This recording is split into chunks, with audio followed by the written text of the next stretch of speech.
अरे यार काय मस्त वाटतं ते पोह्यांचा.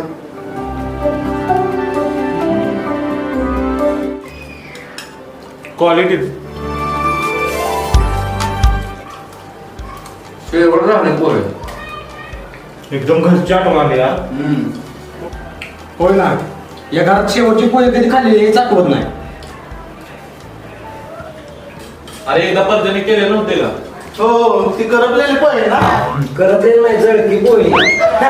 मी प्रयत्न तरी केलेला. कसला पोहे चाळण्याचा. असलं पोहे काढण्यापेक्षा मी उपास यायला बरं. माझा तर व्रत असते ना या दिवशी ते तरी पोहे. मग 2-2 प्लेटा खाल्लेल्या. ते नाही जात होता. नाही ना. सायल्यानं काय शेवट केल्यात पोहे. एक नंबर. आता त्याला मांडला. कडक. Master chef.